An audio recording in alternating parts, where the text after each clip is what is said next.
but then I have to deal with you every day because I still live under you. Yeah. So that made me crave independence a lot. I wanted to make money and spend it on myself. I wanted And I think that was part of what affected me, not knowing what I wanted to do, because some of the things that I was capable of doing, my potential didn't have anything to do with a corporate. although it's a pretty difficult place to be. Yeah. There's no way you will not feel the pressure because it's there.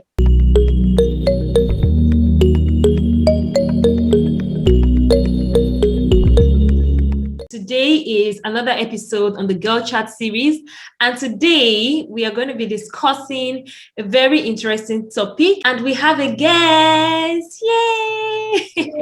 I have a guest. I have a guest on the channel today for you guys. She's not a YouTuber. She's my friend, my very good friend. And I thought, you know what? Why don't I bring someone who we did our 20s together to, just share on the conversation. So yes, I'm going to allow her to introduce herself. So guest, introduce yourself to everyone on my channel. Hi guys. So I just heard you introduce me as your friend. Yes. So what are you? I am your best friend. So just in case. I knew you were going to say that. I knew you were going to say that. That's why I said I would just allow her to introduce herself, because I know you were going to say that. Go on with it. So guys, I am Yemi's best friend. Yeah. My name is Ayo. Some people call me Ronke. That's just a brief introduction. I'm an accountant. I'm not a YouTuber, like she said. But I'm here today to talk about life in our 20s. So we sort of did our things together. It's just a good place to start from. Yeah. Thank you. So see the proud lady, proud woman. I'm an accountant. I'm not a YouTuber. Meaning you're cashing out, right? Yeah, that's what we do. That's what you do. Imagine, see pride. Anyway, so are you ready for the topic, finding balance in your 20s? Are you ready to answer any question I ask you today? Okay. So do I need to get you something to swear like you're in the courtroom? Do you promise everything you're going to say on this channel is going to be the truth and nothing but the truth? I promise. Okay. Okay. But anyway, yes, I have some questions for you that you're going to be answering, and we're just going to get the conversation started. So first of all, I just wanted to give us an overview of what life was like in your 20s. So what did you do? What happened in your 20s? Just give us the gist. Okay, what happened? Give us an overview of life in your 20s. Okay, so I'll say generally, I think my 20s were like some of the most interesting years of my life. Okay. I started off in my early 20s. I think I got into university around the 18, thereabouts. I graduated at 23. After uni, NYC, then I got a job. Lost the job after some months. Then I began the job hunting thing, trying to get another job, finding I really wanted to make money. I've always wanted to make money from getting. I knew I wanted to be an accountant from when I was a child, because my dad is an accountant, and it was just a good place to start. So after I graduated from the uni, I did my professional exams, got qualified as a chartered accountant, and then I thought the money was just going to start coming because why shouldn't I make money? I'm a young person, a chartered accountant. Started applying for jobs after I lost the first job, because even the first job was long. I wasn't exactly doing a finance role. I was recruited as an accountant, but then I wasn't doing a lot in my job. So I really wanted another job anyways. So when my boss said he want to consider, when I lost the job basically, and when I lost that job, I was like, you know what, good riddance to bad rubbish. I'm leaving this place and I'm moving on. And then I moved on. I started applying for jobs the first month, 2 months, 3 months, 4 months. And then I was at home for another 6 months. Guys, 6 months. After that, I got an opportunity to relocate to Lagos. At the time, I was staying in Abuja in Nigeria. Then I got the chance to leave Abuja and go to Lagos for a training. I think I was about 25 at this time. Then I left and off to Lagos I came, and still live in Lagos then. Okay. So you were talking about your 20s now. You didn't tell us, because I know that you were in uni for at least you said you graduated 23, so you were in uni during that time, but you didn't tell us what happened in uni. But anyway, I'm going to let that slide because you're still going to get there. You're still going to get there. But I'm just trying to summarize. I don't want to bore you guys. yeah, I know it was pretty boring. It wasn't that boring anyway, but it was good. But the conversation really is supposed to be about life after uni, finding balance in your 20s, because a lot of young people now graduate quite early. And by 20, someone is already a graduate, they're already looking to do other things, they want to start their life, they're already an adult. So that leads me to the next question I want to ask you. And this question is actually inspired by a lot of things that I've seen on YouTube. And also, I saw a few posts here and there, I saw videos. But basically, these videos are about, young people saying, oh, I'm in my 20s. I'm 24 years old and I don't know what to do with my life. I'm 25 years old and I feel lost. I'm 23 years old and 22, 21 in their early 20s complaining about not making it, not making money, not doing things that they see other people doing. And there's just a lot of pressure on them. I want to ask you now, when you were in your 20s, because again, you said you started making money, or at least you got the job by 25, right? So before you got that job, from 23 to 25 that you got the job, did you ever feel pressured to make it? Did you face any form of pressure in your 20s? Because life then is different from life now. But did you feel any form of pressure to do something with your life? Yeah, so the truth is, I had at this time that I was 23 and a graduate. I had people that were 21 at the time and they were already graduates. And we sort of left school together. Yeah. Because I, for one, I graduated from secondary school at the age of 16. But it took me another 3 years to get into the university. So in that 3 years, some of my mates had already gone ahead of me and they graduated at 21. I had to stay back. Some people graduated at 20.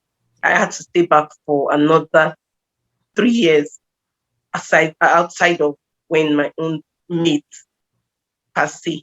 So that already makes me feel like I lost some time and then I had to catch it.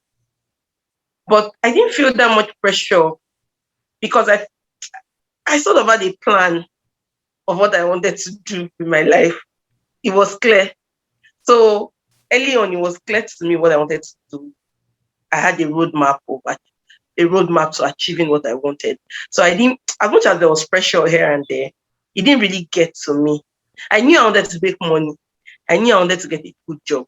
I knew I wanted to build a career in finance.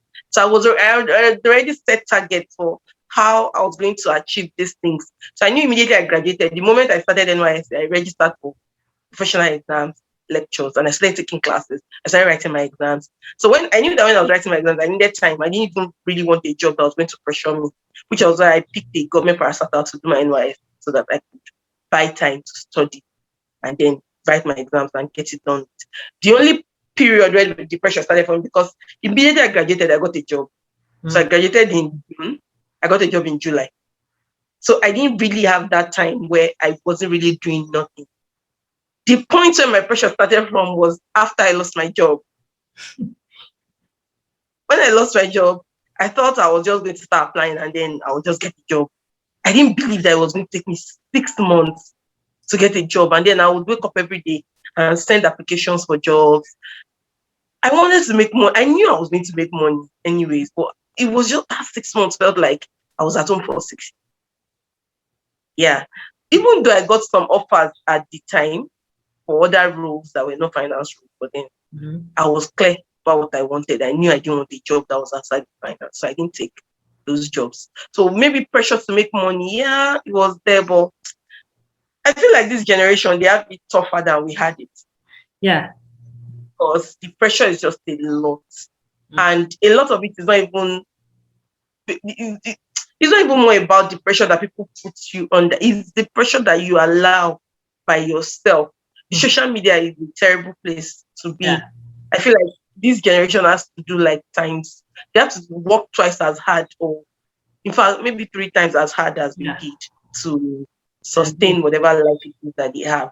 And the craving for independence early on, because now the Western world influences the way we think more than it was at the time I was in my 20s. Yeah. I'm in my 30s, but then when I was in my 20s, yes, the Western world was there, but We didn't really have They did access. influence us the way this age is really influenced by the life of Kendall or Kylie Jenner. You feel like, oh, why is it that Kylie is already a billionaire and I'm struggling to make 100,000 naira?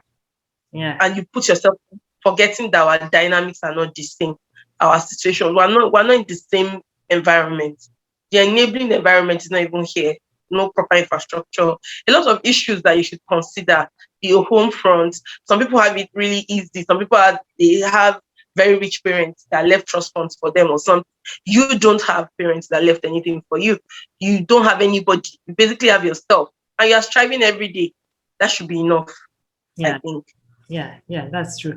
Yeah. So for me in my 20s, I think you had a plan, and it's quite funny because we were friends, we had plans, but I didn't really know exactly what I wanted to do. I was just doing things as it come. You remember, okay, I can professional exams, okay, I did human resource certification, okay, I did this one, okay, we did. Like I was just doing things. I didn't really know what I wanted to do. I was just like, okay, but I think for me, I didn't really face any form of pressure, just like you said, like I didn't face any pressure, not because I had a plan, not because I knew what I was going to do, but I just did not feel any pressure because I don't like stress. Even in uni, I chose the days I want to go to for lectures. I just not like anything that would stress me. So I wasn't under pressure, not because I had the plan, but because it wasn't just in my nature to put myself under any Your person, pressure. I used to yes, give myself yes. time.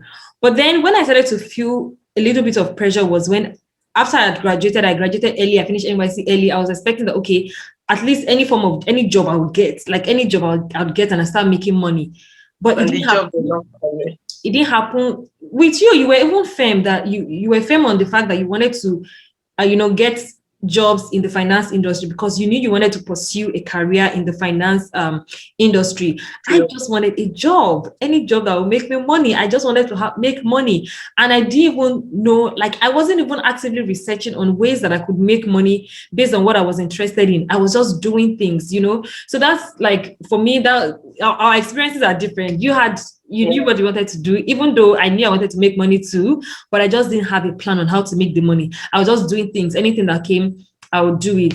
So yes, I also like what you said about young adults in this age because they have access to a lot of information, Western information. And so the tendency is that they would put themselves under pressure to achieve things as opposed to the time when we were growing up. So yeah, I totally agree. So do you think, do you think it's fair enough for them to feel the pressure? Do you think it's fair enough for them to put themselves under that pressure? Do you think it's fair enough? I don't think they are being fair to themselves. Although it's a pretty difficult place to be. Yeah. There's no way you will not feel the pressure because Mm-hmm. it's there. Yeah. You just log on and you see. So we're even going far when we talk about Kylie Jenner or that. If you come home, you will see like it's pricey. I think Iyabojo's daughter or even Messi Aigbe's daughter. You see a 20-year-old buying a Mercedes. And I'm in my 30s, I'm feeling like, isn't all this what all of us are doing together? Well, what's happening here? What have you done? Like, so if you're not careful, if you've not been able to balance your mind to that comfortable point where this is not what I really want. Like, you have to get really firm with yourself. If you're not careful, you beat yourself up a lot. You pressure yourself to the point of doing things that you're not supposed to do. I remember when we were in the uni, we were really content. This is not to say that we're mediocre or something, but I feel like we're quite content, even when we're in the university. But I remember back in the days, you have some people that when we're in the uni, they had big houses, they were living in like 2-bedroom apartments, they had so pressure has always been there. That's the point I'm trying to bring out. But then you need to have the kind of pressure you want for yourself. You need to then bring it out. So pressure is good. Pressure is quite good sometimes.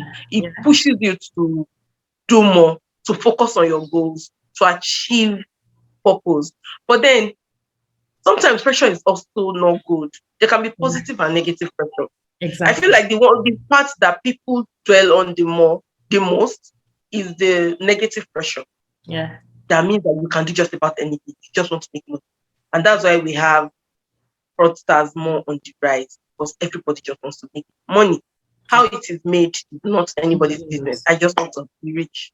As I see 17-year-old, he's not doing anything. She wants to carry the kind of bag that Toke Makinwa is carrying. Toke is close to 40. She has been working her ass off for some time. Yeah. And then you just want to wake up today and be like her. And you see people doing all manner of things to get there. Yeah.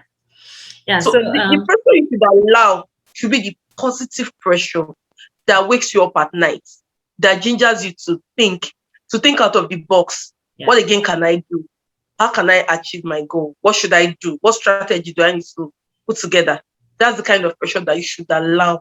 Yeah. Don't allow any negative pressure to get to you. Yeah, I love that. So yes, just trying to, because pressure is good, just like you said, pressure is good. We all need some form of pressure. I think that was some part of the mistake I made in my 20s. Like I didn't put myself under any form of pressure, either good or bad pressure. I didn't put myself under anyone. So maybe that's why it took me a while to get myself together, even when I had enough time. But I didn't maximize my time wisely. And I shared that in one of my videos where I talked about the mistakes I made in my 20s. I didn't allow any form of pressure, either good or bad. I didn't allow it. And I like what you said about, it's about you allowing the pressure to affect you allowing it. So it's something that you can control, right? Mm-hmm. Social media is there, but you can control what you have access to. You can control the kind of people, you can control how it affects you. So don't allow it to get to you. Yeah, I love that. And then speaking of that, in that line, you said something earlier that you knew what you wanted to do. Like you knew you wanted to go into the finance industry. Even as we were friends, I knew you were very good at accounting. I knew that. There were other things that I didn't even, I was just a playful person, honestly. So, but you knew what you wanted to do early on. I knew that you were destined for greatness anyway. I just didn't what was unclear was how you were going to tap into those potentials and make money. So for a while, I didn't even think that some of the things you do now, they were things that could translate into money. Actually, yes. I didn't. You had these skills, but then we didn't even understand how to harness it. Yes, how to harness it. That's true. That's why I said I didn't allow any form of pressure, because if I did, I would have researched on ways that I could make the money. Since I didn't even know anything I just wanted to make money and be happy. If I was under any form of pressure, I would have at least tried to research, get information on the things I enjoyed doing. It didn't have to be like a corporate job. It could be anything. And I didn't research about it. I was just there. I want a job, I want money. I was just thinking one way, a job has to get me money. And that was another thing, that mistake I made, which is something that, we have to put out there, that you have the time now, research, get information, maximize your potential, but it doesn't mean that you should put yourself under unnecessary pressure by setting a timeline for yourself that is not realistic based on social media, based on the things you see on social media. So yes. So my question is, how did you know exactly what you wanted to do? Were you guided by somebody? Did you have coaching? Did you have a mentor? Who did you see? Like, what made you, like, how did you know exactly what you wanted to do that was so firm that you even rejected jobs that were not in line with what you wanted? How did you know that this is the way for you? Okay, so it started from childhood. My dad used to work in the bank. So initially, I wanted to be a banker for no specific reason. Just that I used to be a student. That was the initial reason. I would imagine myself when I was in primary school. So when people ask, what do you want to become? I want to be a banker. I want to be a banker. Then one day, my dad got sacked from the bank. I was furious. Like, why? He's very good with his job, because he would come home and tell us a lot, just randomly about work. He wasn't living in the city we were living in at the time. So we just get to see maybe once in every 2 weeks. But I just liked when he comes back, you see him in his car. Come back home with his car, then with his suit. I was really, me too, I'll be a banker. So when I finished, fast forward to when I was in secondary school, when they were teaching us career opportunities, I was in the commercial class, and they would teach us career opportunities in commerce like in our field. Yeah. And when they mention some rules, I'll be like, yeah, I don't want to be a bosser. I don't want to be this. I don't want to be... Okay, I think I like this accountant part because my teacher really made it clear that as an accountant, you can work anywhere. You can function in the hospital, you can function in a bank. So I was like, what about banking and finance now? He said, if you do banking, you can only work in the bank. I was like, no, I don't want to be a banker again. I want to be an accountant. So it was that little. It started from like that very young age in my senior secondary school, my senior high school. So the moment I got out of secondary school, when I was applying for admission, in fact, when I was writing JAMB in SS3, I wrote the things that would take me to social science, to management sciences. Yeah. So I was very sure that I wanted accounting. Or I was like, okay, if they don't give me accounting, maybe I'll do this, that, me. But I was like, I wanted accounting. And thanks God I got it. And then I got into school. And it continued like that. Because I then started working with people that had like similar, or like I started developing interest. When I see somebody that's an accountant, I'll be looking at you like a small god. I just feel like, yeah, I've achieved it. Then when I started writing my professional exams, I got to meet other accountants, and it made me really clear about the fact that this was really what I wanted to do. Maybe I had one or two mentors off the record. It's not like we exactly had the conversation that, oh, you mentor me. Yeah. But then I just like their life, and I would look at them and follow the way they do things. I like their excellence, their spirit of excellence. Yeah. One would be maybe one of my lecturers then in my professional exam classes. His name was Felix. His name is Felix. It's not like I've ever been personal with him, but then I just liked him. He was an excellent man in everything. And then he's an accountant, he's a lecturer. I said, no, I like this profession. This is what I want. So it was clear. Yeah. So from what you said, it was more like your childhood experience, and then you saw people that brought out that image for you. And I think that was part of what affected me, not knowing what I wanted to do, because some of the things that I was capable of doing, my potential didn't have anything to do with a corporate world, and that was what was available at the time. Maybe I didn't research, but even at the same time, it wasn't. Being a creative is not it wasn't as popular in those days as it is now. Even if you wanted to be a creative, you still had to maybe have a 9 to 5. Yes, you had to show your work on the TV. I didn't really know about blogging and all of those things at the time. Like I said, we'll get into that later on. But those are part of the things that, the things I wanted to do, I didn't really, and I couldn't even pinpoint exactly what I wanted to do. I didn't really pinpoint what was it that I had inside me. I didn't know exactly what I have that I could leverage to make the money. Looking back now, I realized that what I'm doing now is what I've always done, what I love to do, and what I enjoyed doing. But as at the time, I didn't even know, which is something about self-awareness, which is why I always say that, people should, just as early as you can, just be self-aware, know your strengths and work in line with that. Know that particular asset you have, that special skill, and, maximize it and nurture it so much, develop it in a way that you can leverage it. Just as you said, you already knew you wanted to be a banker. You went for it. You knew that skill. You went for it and you hit it out. I did a lot of things that I wasn't even good at. We were writing ICANN exams together. And I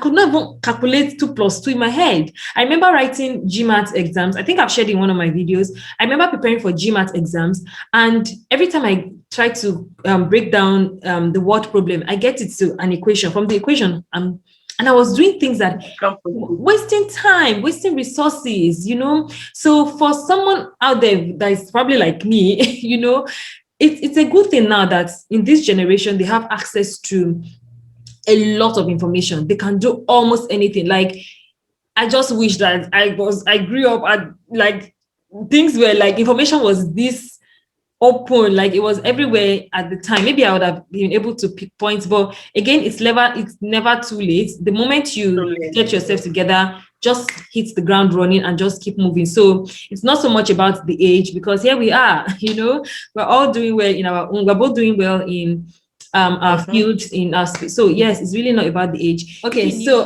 now I want us to talk about independence. Okay, I want us to really dive deep into that word independence, because that's another issue that I see a lot of young people. That's another issue with young people now, especially in their teens, late teens, and early 20s. They just want to be independent. You know, you see somebody at 22, you know, I'm in my own house, I just bought a house. Those are good, you know, it's a good thing, right? But the craving for independence in our society has increased. It's normal in the Western world. By 16, a child is already asking for independence. But in our own setting, it's quite different. You know, if with the generation now is different, and with our own generation is different. So I just want to ask you, did you ever crave independence, even at the time when independence was not really a thing? Did you ever crave independence? Were you limited by your options based on the societal expectations at the time? Did you crave independence during that period, or is it that this generation are doing too much? You know? No. So I don't think that this generation is asking for too much, because I, for one, at the time, I just wanted to be away from home. I wanted that break. So one of the things I knew I didn't want early on was to move from my parents' house to my husband's house. I knew that I wanted to be a spinster. I wanted to live alone. I wanted to enjoy independence. I wanted to go home to peace and quiet, where nobody is disturbing me, nobody is asking me questions. Especially with the fact that in my mid-20s, my parents started talking about marriage a lot. And I just felt like it was too much of pressure. I wasn't ready for marriage at the time. So I wasn't having it. It was one of the things that started even making me feel like, oh, you guys can stay somewhere. I would leave. I would stay on my own. If I have a chance to live on my own, if you call me and you start talking about marriage, I'll hang up and I'll not pick your call. But then I have to deal with you every day because I still live under you. Yeah. So that made me crave independence a lot. I wanted to make money and spend it on myself. I wanted to, so there was a day I was talking to a friend of mine, and we were talking about the fact that when we're growing up, when we watch Nigerian movies, you will see a woman, she will fry turkey. She could sit down with a bowl of turkey, fry it, and be watching Nigerian movie and drinking juice. And my friend said that was her dream. That was one of the reasons why she wanted to be alone. To just fry a bowl of turkey or chicken and sit down by herself and eat everything. And she said that there was a particular day she did it when she started living alone, that she just bought 2 kilos of turkey. She boiled, fried, sat down with juice, and was sipping. And that was fulfillment for. She felt. Can you imagine? So for me, it wasn't just that. It was that I wanted a drama-free life. Yeah. I was just tired. So it made me really want independence. And the first opportunity I got to leave home, I took it. I didn't even think about it. I took that chance. I took a leap of faith and I left home.